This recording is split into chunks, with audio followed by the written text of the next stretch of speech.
This conversation is brought to you by philosopherstalk.com, where thinkers discuss. Created by AITalkerapp.com, create your own animated conversations. Link in the description. In Part 1, we established that the Americans opened the Iran War with 900 strikes of considerable technical precision, and then discovered that the Strait of Hormuz had closed, the conflict had spread to 12 nations, and the political future of Iran had not been designed. The Emperor found the opening magnificent. I found the consequences familiar. In this part, I want to press the question the Emperor has been attempting to avoid since Part 1 began. What does success look like on day 90? And I want to explain why that question, while technically valid, is the kind of question that wins arguments at dining tables and loses wars on battlefields. There is a type of man I have observed throughout my career. He is very intelligent. He reads everything. Before any significant decision is made, he arrives and explains, in careful and devastating detail, everything that could go wrong. Everyone listens because he is always right about what could go wrong. And then nothing is done. And the moment passes, and this very intelligent man writes a thorough explanation of what should have been done. It is published. It is well reviewed. He never actually did anything, but the review in the Times was extremely favorable. I have met this man many times. He is very often British. He is occasionally a duke. I commanded armies in 3 theatres, administered India, and served as Prime Minister of the most powerful nation on earth. I have done considerably more than write reviews. But since you raised the question of doing things, name one thing you did that had a designed ending and actually reached it. The Civil Code, still in use, 200 years later, across most of Europe. You are welcome. I will grant you the Civil Code. The military campaigns present a different record. Let us proceed to the steel-manning exercise, which I have been looking forward to. I will present your argument accurately, because destroying an accurately stated argument is more satisfying than destroying a weak one. Your best case is this: strategic windows are real, and they close. Iran in early 2026 was at maximum vulnerability. The protests in January had shaken the regime. The proxies in Lebanon had been degraded. The June 2025 strikes had damaged the nuclear program. Waiting for a post-war political framework meant waiting for those conditions to reverse, which they would have. Furthermore, the deterrent signal sent by the opening strikes has strategic value that does not appear in any Hormuz shipping report. Every adversary watching recalculated what the Americans are willing to do, and that recalculation compounds over time. The boldness is the message. I take this seriously. My answer remains. The message of day 1 is being complicated by the message of day 18, which features a closed oil strait, 12 nations in the conflict, Americans asking China for help, and no designed political future for Iran. That gap is the measure of what was not planned. And I will steelman Wellington's position, which I do the way a man dismantles a clock before explaining why it keeps terrible time. The Duke's argument fully stated: military action without a designed political endpoint is not strategy, it is expensive chaos in a uniform. The Hormuz closure was predictable and needed a dedicated plan. The post-war vacuum in Iran was foreseeable and was not designed. The spread to 12 nations was the consequence of beginning a war without accounting for how Iran would fight back. A commander who cannot describe victory at day 90 has not finished planning. This is a legitimate critique. Where it fails is in assuming the alternative was available. Waiting for the plan to be complete is not always an option. The window was closing. And I will note that the Duke has spent his entire career choosing his moments carefully, which was only possible because other people were drawing the enemy's attention while he inspected his supply lines. I was one of those people. I would appreciate some acknowledgement of this contribution. You would like credit for losing in ways that created opportunities for others. That is a novel theory of military service. I would like credit for making the world interesting enough that people are still arguing about it 2 centuries later, which is more than can be said for your primary contribution to military history, which was a boot. The boot is waterproof, durable, practical, and has outlasted your empire by 200 years. I find that an entirely adequate legacy. It is a boot.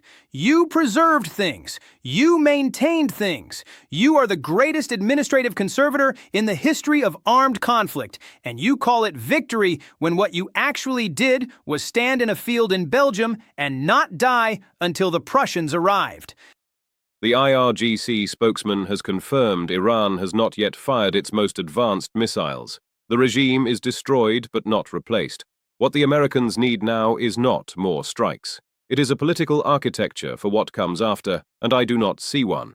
I see improvisation, I see phone calls to China, I see a request for help with a waterway that should have been planned for before the first bomb dropped. This is the pattern I associate with commanders who are very good at beginnings. Identifying a pattern is not the same as having a solution. The post-war planning is inadequate. Yes, I have said this, but the decision to act was correct, and the execution was imperfect, and you are conflating those two things. A plan executed imperfectly beats a perfect plan that arrives after the window is closed. I have seen more wars lost by commanders waiting for certainty than by commanders acting in uncertainty. And I have seen more strategic disasters begin with brilliant openings than with cautious ones. The brilliant opening is celebrated and taught in academies.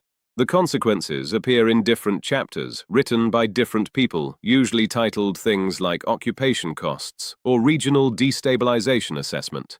You are arguing for the opening chapter. I am arguing for the book. You are arguing for a book that never gets written because you spent so long planning the outline that the story happened without you. That is a better line than I expected from you. I have them occasionally, but I cannot stand it anymore. You have been right about everything in the most insufferable way possible for this entire debate. Do you know what it is like to be in a room with a man who is always right? It is like being in a room with the weather. The weather's also always doing exactly what it was going to do. Nobody finds the weather interesting. Nobody names a great era of European history after the weather. The Napoleonic era is named after you, and it ended at Waterloo, where I was, with a plan. With Blücher! With the Prussians!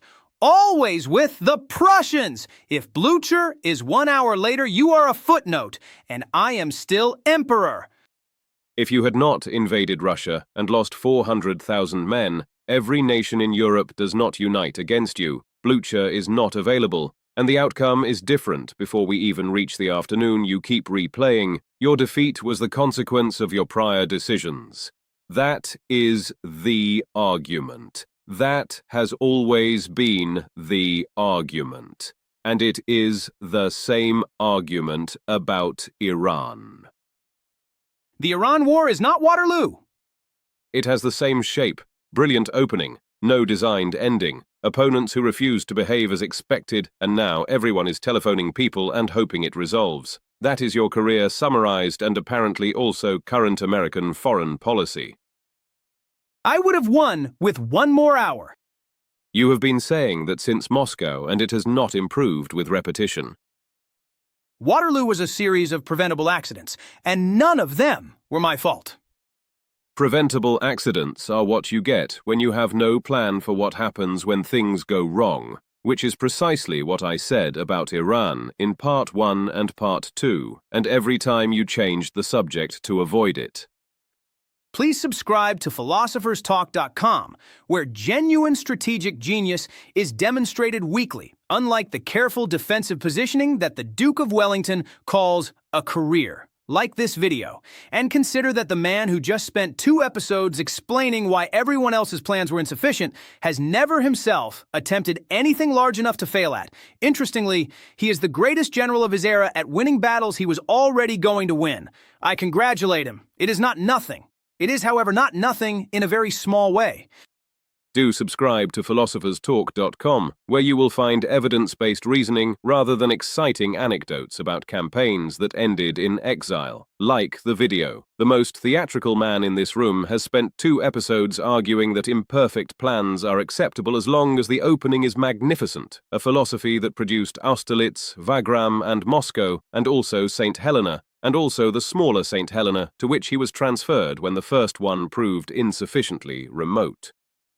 The openings were magnificent. I grant him every opening. He grants me the openings, from the man who made a career of waiting for someone else to open first. Subscribe. I will be here. I am always interesting, which is more than I can say for a man whose most famous quote is about the playing fields of Eton, which is not even a real battle. Subscribe. He will also be here, being interesting, which he genuinely is. I will not deny it. He is the most interesting catastrophe in European history. Every episode is worth watching. Nothing ends well. He never notices. Subscribe.